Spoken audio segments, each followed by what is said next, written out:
Olá, meu nome é Ricardo Maganin, eu sou estudante do curso de Engenharia Mecatrônica na Universidade Unicesumar, hoje, dia 8 de dezembro de 2023. O título do meu trabalho é A Transformação Sustentável, Utilização de Garrafas PET em Impressões 3D. Orientada pela professora Ana Letícia Rossetto.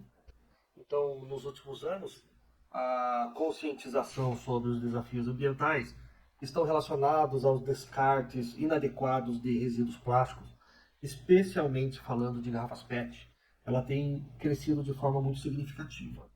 Então, é alarmante, né, a gente considerar que essas garrafas elas podem levar até 800 anos para se decompor quando elas estão na natureza. Ao abordar esse problema, eu destaco a importância da reutilização dessas garrafas PET na indústria de embalagens, né? Essa prática acaba reduzindo bastante a demanda por novas matérias-primas e acaba promovendo uma economia circular. Vale mencionar aqui que a reutilização das garrafas e a reciclagem, elas enfrentam um desafio muito grande de depender de altos investimentos para a construção de usinas. Isso acaba dificultando muito a escalabilidade desta ação. Nos últimos anos, a conscientização sobre os desafios ambientais relacionados ao descarte inadequado de plásticos, especialmente de garrafas PET, né, ela acabou tornando-se uma preocupação global. A minha proposta, ela se concentra na construção de uma máquina transformadora de garrafa PET em filamentos para impressão 3D. É uma visão diferente, porque ao invés da gente ter grandes usinas de reciclagem, a ideia aqui seria criar uma solução que seja interessante, economicamente viável e atrativa para que famílias de baixa renda possam ajudar nesse processo ambiental.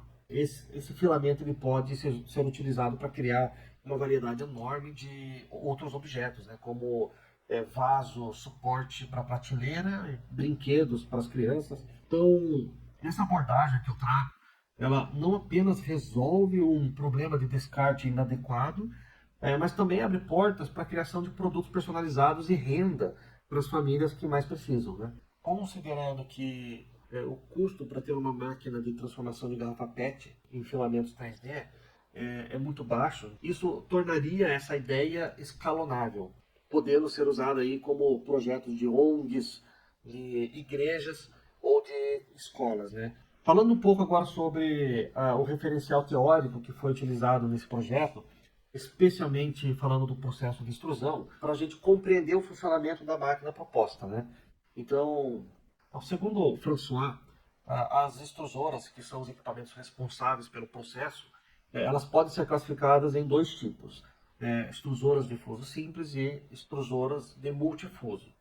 A extrusora, ela consiste em um fuso giratório dentro de um tubo fixo com aberturas de entrada, que é o alimentador, onde você coloca a matéria-prima, e a saída, que é o bico, onde vai sair o produto acabado. Segundo o Braskem, né, o fuso, que vocês podem ver na figura aqui, o número 1, ele atua como uma bomba, transportando o material, a matéria-prima, para o bico, e no meio do caminho ocorre a fundição, ocorre a homogeneização, até que você tenha um produto acabado, que é o número 4, que no nosso caso seria o filamento. Eu busquei informações nas referências de Voucher, onde ele também aborda sobre a criação de filamento PET reciclado para as impressoras 3D, utilizando garrafas PET. Algumas propostas de extrusoras sustentáveis também foram apresentadas aí por Ferreira e Mincio, você pode ver do lado esquerdo, e Pesce e Pagliosa do lado direito.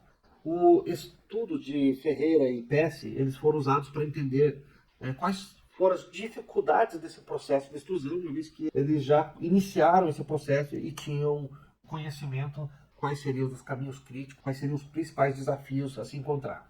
Também utilizei o estudo de Gonçalves, por exemplo, de como essa prática pode ser viável e sustentável. Já na figura 5, na dissertação de mestrado ali do Felipe Félix Ferreira, ele contribuiu também para trazer uma visão de campo e aplicabilidade dos produtos finais. E como que eles conseguiram fabricar um microscópio onde é utilizado no Quênia para as crianças e para estudo nas escolas.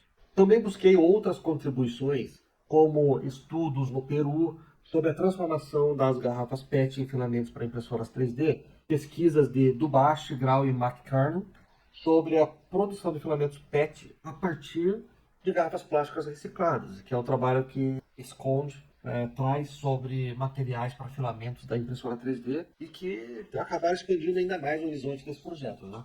Falando agora sobre a metodologia desse trabalho, o fluxograma da figura 6 ela demonstra como foram organizadas as atividades. Então, no começo, aqui na preparação, na primeira etapa, foi estudar as motivações, a bibliografia disponível e a criação de um projeto base para fazer a máquina. Antes de prosseguir para as próximas etapas, para a construção de um protótipo, foi feita uma verificação financeira para ter certeza que o projeto seria executável. Uma vez que o projeto estava pronto e o custo dentro do esperado, então foi possível comprar os componentes necessários. Assim que chegaram os componentes, foi possível executar o plano, iniciar a confecção do protótipo e entender quais seriam as dificuldades e as necessidades desse projeto. E, por último, foram feitos alguns testes para verificar a viabilidade do projeto como um todo. E nessa fase que a gente acabou identificando ali alguns problemas, como a necessidade de limpar bem as garrafas antes da extrusão. Já falando da execução do protótipo, a primeira etapa foi de transformar a garrafa PET em um filete de aproximadamente uns 10 milímetros de largura. Tá? Foi criada uma ferramenta com dois rolamentos 608Z, que é o mesmo rolamento utilizado aí para skate, para rodinhas de patins. Afiei as bordas, posicionei em forma de guilhotina. Quando a garrafa PET ela passa por essa guilhotina, de acordo com a altura que eu coloco a garrafa PET, vai ser a largura do filete que esse dispositivo vai fazer. Uma vez transformado em filete, a ideia é que esse filete ele entra em um cabeçote de extrusão e para aquecer esse bloco foi utilizada uma resistência de 40 watts e um termistor de 100K para poder medir a temperatura que está chegando esse bloco e controlar todo o processo. Já para extrudar o filamento, foi necessário atingir 220 a 230 graus mais ou menos. E o filamento ele precisou de uma força superior a 3,3 kg. Como a força necessária para puxar o filamento ficou muito alta, foi necessário achar uma alternativa para multiplicar a força, considerando que a velocidade de extrusão é relativamente baixa, nesse caso em torno de 3 milímetros por segundo, mais ou menos. Dessa forma, eu encontrei um projeto em um site de impressão 3D que eu pude utilizar para adaptar o projeto e construir um redutor de velocidade. Com isso, eu acabei ganhando um torque necessário para puxar um filamento aí com os 3,3 kg, utilizando apenas um motor de passo NEMA 17. E como resultado final, eu obtive um filamento com uma boa qualidade dimensional. A variação entre vários pontos que foram medidos foi de apenas 0,02 milímetros. Durante o teste de impressão que eu fiz, a peça ela teve um bom acabamento, uma boa qualidade, porém eu tive uma dificuldade devido à sujeira que acabou entrando no meio do filamento e entupindo o bico da impressora 3D. E para concluir, eu trago aqui as reflexões sobre o projeto como um todo. Uma boa notícia é que eu consegui executar o projeto mantendo dentro do orçamento inicial de $150 ou R$ 730 mais ou menos. Os resultados técnicos foram positivos. Os resultados obtidos até agora com esse projeto, ele tem uma base bem sólida aí para os futuros desenvolvimentos. Finalizando, se encontrarmos uma equação econômica em que as pessoas com baixa renda elas possam ter acesso a reciclar e agregar valor, se a gente conseguir gerar uma pequena renda para as famílias, isso pode escalar de forma bem rápida, e a gente consegue diminuir o problema ambiental muito rapidamente.